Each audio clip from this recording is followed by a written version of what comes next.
नमस्कार, मैं खुशी आपका स्वागत करती हूं यूपी न्यूज 24। आइए नजर डालते हैं आज की मुख्य खबर पर। लखनऊ आरएसएस सह प्रांत कार्यवाह संजय की प्रेस कॉन्फ्रेंस। कर्नाटक में आरएसएस की कार्यकारिणी मंडल की बैठक पर पीसी। कार्यकारी मंडल की बैठक में बांग्लादेश में हिंदुओं पर हमला पर प्रस्ताव पास हुआ। संजय, सामाजिक समरसता को लेकर भी चर्चा हुई।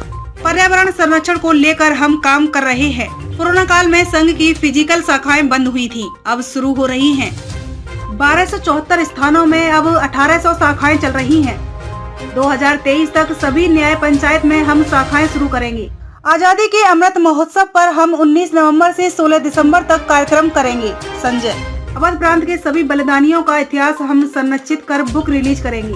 गुरु तेग बहादुर जी के प्रकाश पर्व पर वैचारिक गोष्ठियों का आयोजन करेंगे। रोहिंग्या देश के लिए बड़ी समस्या। बंगाल देशियों और रोहिंग्या के समस्या होने पर हम आरएसएस भी आवाज उठाएगा। बांग्लादेशियों और रोहिंग्या के समस्या होने पर अब आरएसएस भी आवाज उठाएगा। त्रिपुरा में हो रही हिंसा पर कहा कि आरएसएस इस तरह की गतिविधियां चाहे देश में हो या देश के बाहर।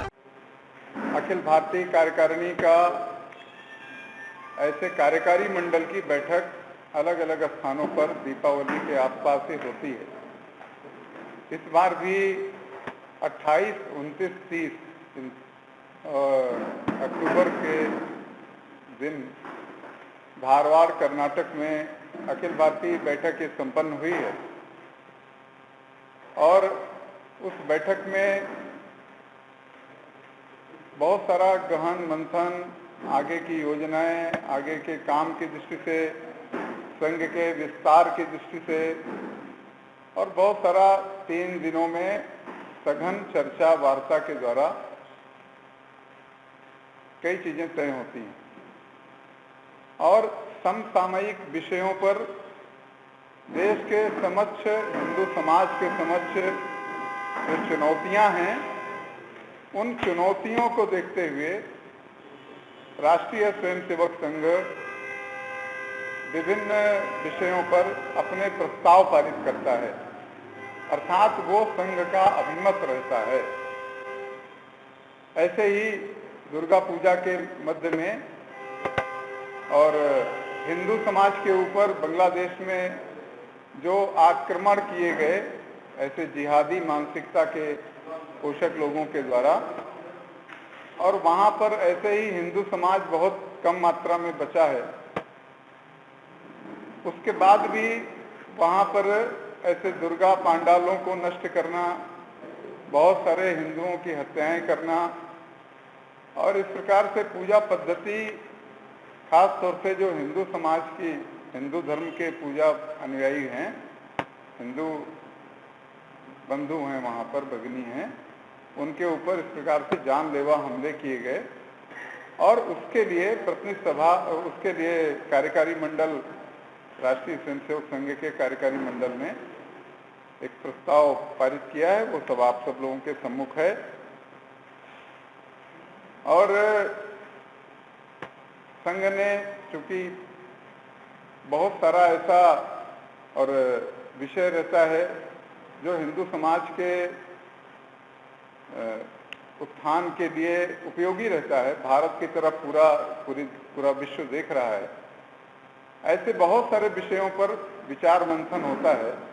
उसमें कुछ विषयों पर, जैसे जो दैनिक हमारे संघ के शाखाएं और उनके कार्यक्रम जो चलते हैं, उनके विषय में तो बातचीत होती है, साथ साथ विषयों पर आगे क्या करना है वो निश्चित हुआ है। भारत की ओर, भारत के का एक वैशिष्ट्य है कि परिवार व्यवस्था भारत में, पूरी दुनिया में भारत उस नाते जाना जाता है और हिंदू समाज के लिए भी एक बहुत आवश्यक तत्व है कि परिवार व्यवस्था ये अपने भारत में कैसे बची रहे। उस नाते परिवार प्रबोधन का एक काम चलता है। हमारे गतिविधियों में परिवार प्रबोधन भी एक काम है। उस नाते हिंदू समाज में जो परिवार के बीच में वैमनस्य, परिवारों की ऐसे एकांगीपना जो होता जा रहा है, इन सब दोषों से कैसे अपना समाज मुक्त रहे, इसके बारे में भी व्यापक चर्चा होती है। पर्यावरण एक गतिविधि है। पर्यावरण की गतिविधि पर भी बहुत आज जैसे सब देखने में आ रहा है कि पर्यावरण कई प्रकार से नष्ट किया जा रहा है, और ये केवल भारत की समस्या नहीं है, ये पूरे विश्व की समस्या है। भारत में खास तौर से पर्यावरण का विशेष ध्यान रखा गया है अपने संस्कृति में, और उस नाते पर्यावरण भी एक गतिविधि के रूप में संघ ने उसको लिया है। उसमें भी ऐसे हजारों कार्यकर्ताओं को इस काम के लिए लगाया गया है, जिससे कि अपना ये पर्यावरण सुरक्षित रहे, चाहे ध्वनि का प्रदूषण हो, चाहे जल का प्रदूषण हो, चाहे वायु का प्रदूषण हो, चाहे अपने जो वृक्षों का एक जंगल का एक बड़ी कटान एक बड़ी समस्या है, उसके कारण से जो ग्लोबल वार्मिंग का एक विषय आ रहा है, इन सब विषयों में भारत अग्रणी रूप में खड़ा रहे। इस नाते पर्यावरण को भी संघ ने अपने गतिविधि में लिया है और उस पर व्यापक काम हो रहा है। ऐसे ही संघ पिछले कोरोना काल में आप सब जानते ही हैं कि लॉकडाउन अवधि में संघ के सभी जो मैदान में लगने वाली शाखाएं हैं वो सब बंद हो गई थी, और वो ऑनलाइन, किंतु वो ऑनलाइन चलती थी। और किंतु जब से ये लॉकडाउन हमारा अपने देश में, अपने प्रदेश में ये समाप्त हुआ है, वैसे ही धीरे धीरे करके अब लगभग सभी शाखाएं और वो अपनी जो है मैदान में वो आ चुकी हैं। ऐसे मैदानी शाखाएं जो हैं वो पर्याप्त मात्रा में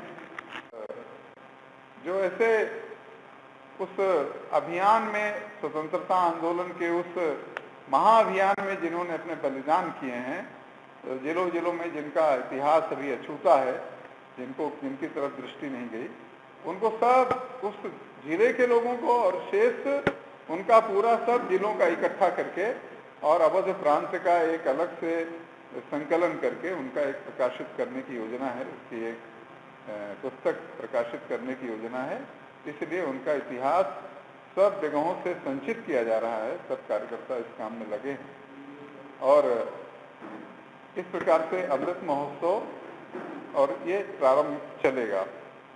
अमृत महोत्सव में ऐसे जो कार्यक्रम होंगे वो गांव-गांव में छोटी छोटी सभाएं और सभी प्रकार के समाज के जो बुद्धिजीवी वर्ग है, विद्यार्थी है, नौकरी पेशा है, ऐसे सभी लोगों के बीच में छोटी छोटी विचार गोष्ठियां करके, और स्वतंत्रता आंदोलन के एक 75 वर्षों के कालखंड में एक बहुत बड़ी कई पीढ़ियां चली गई, नई पीढ़ी को भी बहुत सारी चीजें मालूम ही नहीं है, तो उससे हम उनको अवगत कराने वाले हैं। एक बड़ा अभियान इस नाते वो चलने वाला है। अब तक के लिए बस इतना ही, फिर होगी आपसे मुलाकात ऐसी ही एक और खास खबर के साथ। तब तक के लिए बने रहिए यूपी न्यूज 24 पर। यूपी न्यूज 24 चैनल को सब्सक्राइब करें व बेल आइकन को प्रेस करना ना भूलें, जिससे आगे आने वाले वीडियो का नोटिफिकेशन आप तक पहुंच सके।